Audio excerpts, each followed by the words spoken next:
ദേവാലയത്തിലെ ഇടവക ദിനാഘോഷത്തിൽ പങ്കെടുക്കുവാനായി മറിയം ത്രേസ്യ യൂണിറ്റിൽ നിന്നും വന്നിട്ടുള്ള ചില അമ്മമാരെ നമുക്കിപ്പോൾ പരിചയപ്പെടാം. ഇവരെല്ലാം സംഗീതത്തിൽ അതിനിപുണരും അവരുടേതായ വാസനകളിൽ വ്യക്തിമുദ്ര പതിപ്പിച്ചവരുമാണ്. നമുക്കിവരെ ഓരോരുത്തരായി പരിചയപ്പെടാം. ആദ്യമായി വിമാനങ്ങളിൽ വന്ന ലൈസ അമ്മ. ലൈസ അമ്മ നിങ്ങൾ വിചാരിക്കുന്ന പോകുന്നൊന്നും കേട്ടോ. സംഗീതത്തിൽ ബിരുദവും എടുത്ത ലൈസ അമ്മ വാനമ്പാട് ചിത്രചേച്ചിയെ വെല്ലുവിളിച്ചുകൊണ്ടാണ് ഉല്ലാസനത്തിൽ എത്തിയിരിക്കുന്നത്.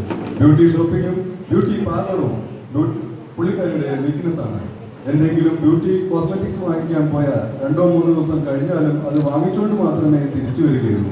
സ്റ്റൈലിഷായി തന്നെയാണ് ലൈസ അമ്മ ഇവിടെ എത്തിയിരിക്കുന്നത്. അടുത്തതായി കടന്നു വരുന്നു ജെറുസലമിൽ നിന്ന് വന്ന ജെസ്സി അമ്മ. വെറും ജെസ്സി അമ്മ, പത്മശ്രീ ജെസ്സി അമ്മ. അതിസമ്പന്നയാണെന്ന് ഒഴിച്ചാൽ വേറെ ഒരു കാരണവും ഈ പത്മശ്രീ ലഭിക്കുന്നതിന് പിന്നിലുണ്ടെന്ന് ഈ ഇടവകക്കാർക്കോ വീട്ടുകാർക്കോ നാട്ടുകാർക്കോ ഇതുവരെ ആർക്കും തോന്നിയിട്ടില്ല. പൊങ്ങച്ചം ഒട്ടുമില്ലാത്ത ജെസ്സിയമ്മ വളരെ സിമ്പിൾ ആയിട്ടാണ് ഇവിടെ എത്തിയിരിക്കുന്നത്. അടുത്തതായി കടന്നു വരുന്നു ബാംഗ്ലൂരിൽ നിന്നും ബേബിയമ്മ. ബേബിയമ്മയെ കുറിച്ച് പറഞ്ഞാൽ പാചകത്തിലും വാചകത്തിലും അതിനിപുണയാണ്. രണ്ടിന്റെയും രുചിയറിഞ്ഞവർ ഒരിക്കലും ബേബിയമ്മയെ മറക്കുകയില്ല. ബാംഗ്ലൂരിൽ നിന്നാണെങ്കിലും പുള്ളിക്കാരിക്ക് അറിയാത്ത ഭാഷകൾ ഈ ഭൂമിയിലില്ല. ഇനി നമുക്ക് ക്ഷണിക്കാം ലസ്സിയിൽ വന്ന ലസ്സിയമ്മ. രാഷ്ട്രീയ കളിയിൽ തെറ്റിത്തെളിഞ്ഞ ലസ്സിയമ്മ എല്ലാ 5 വർഷം കൂടുമ്പോഴും പാർട്ടി മാറുന്നതാണ്. അതുകൊണ്ട് തന്നെ എല്ലായ്പ്പോഴും ഭരണപക്ഷ പാർട്ടിയിൽ ആളെ കാണാം. പക്കറ്റ് പിരിവ് ആളുടെ വീക്ക്നെസ് ആണ്. അവസാനമായി ക്ഷണിക്കുന്നു തടത്തിൽ തെയ്യാമ്മ. തെയ്യം തെയ്യം തെയ്യാമ്മ എന്നറിയപ്പെടും. നല്ലൊരു നടിയും നർത്തകിയുമായ തെയ്യാമ്മ മാസ്റ്റേഴ്സ് എടുത്തിരിക്കുന്നത് മാർഗംകളിയിലാണ്. ഈ അടുത്ത് ഓസ്ട്രേലിയയിൽ നിന്നും വന്ന തെയ്യാമ്മ ഡൊണാൾഡ് ട്രംപിന്റെ ക്ഷണപ്രകാരം കാനഡ വഴി യുഎസിലേക്ക് പോകാൻ കാത്തിരിക്കുകയാണ്. ഈ പരിപാടിയിൽ വന്നിരിക്കുന്ന എല്ലാവർക്കും ഈ അമ്മമാർക്കും ഈ സ്നേഹവന്ദനം ആശംസിക്കുന്നു.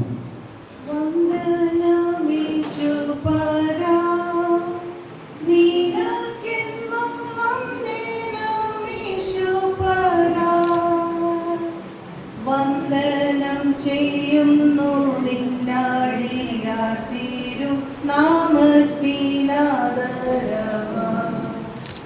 ഒരു കാര്യം മറന്നു, ഇവരൊക്കെ സംഗീതത്തിൽ അതിനുള്ളതായതുകൊണ്ട് ചോദിക്കുന്നതിനെല്ലാം പാട്ടിലൂടെ മാത്രമേ മറുപടി നൽകുകയുള്ളൂ. ഇങ്ങോട്ടുള്ള യാത്രയൊക്കെ എങ്ങനെയുണ്ടായിരുന്നു? സിയോൻ സഞ്ചാരി ഞാൻ യേശുവിൽ ചാരി ഞാൻ പോകുന്നു കുരിശിന്റെ പാതയിൽ.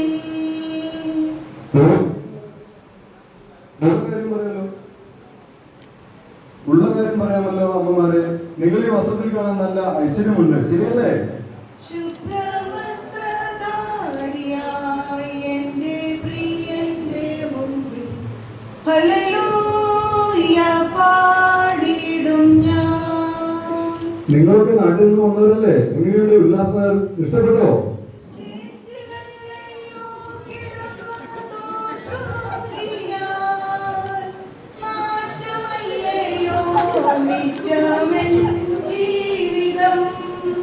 അങ്ങനെ പറയില്ല അമ്മമാരെ, അല്ലെങ്കിൽ ഇവിടെ ഇടവക്കാൻ കൊടുത്തുകൊണ്ടിരിക്കുകയാണ്. നിങ്ങളൊക്കെ ഒറ്റയ്ക്കാണ് വന്നിരിക്കുന്നത്. അപ്പച്ചന്മാരും വന്നില്ലേ?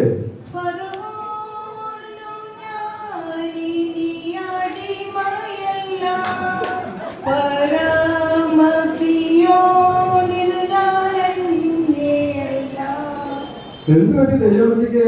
അപ്പത്തിനെ പറ്റി വേറെ എന്താ പറയാനെന്ന് തോന്നുന്നല്ലോ.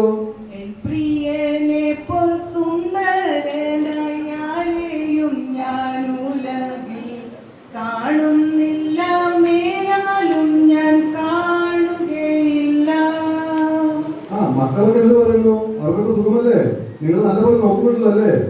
ആകാശമേ കേൾക്കാം, ഭൂമിയെ ചെവി തരിക. ഞാൻ മക്കളെ പോറ്റി വളർത്തി, അവരെന്നോട് മത്സരിക്കുന്നു. അയ്യോ, അതുപോലെ കഷ്ടമായി പോയല്ലോ. അപ്പോൾ മരുമക്കളോ? ദുഃഖത്തിന്റെ പാനപാത്രം കർത്താവിന്റെ കയ്യിൽ തന്നാൽ സന്തോഷത്തോടതു വാങ്ങി ഹല്ലേലൂയ പാടിടും ഞാൻ. അത് ശരി. മരുമക്കളെ പേടിയാണല്ലേ? നല്ല പോർ പൊരുതും ഞാൻ എൻ ക്രിസ്ത്യൻ നാമത്തിൽ. കൊള്ളാം അമ്മമാരെ, നിങ്ങളെ പറ്റി നിങ്ങളുടെ അമ്മമാര് തന്നെയല്ലേ പറഞ്ഞിട്ടുണ്ടാവുക. നമ്മുടെ വികാരിയച്ഛനോട് എന്ത് പറയുന്നു?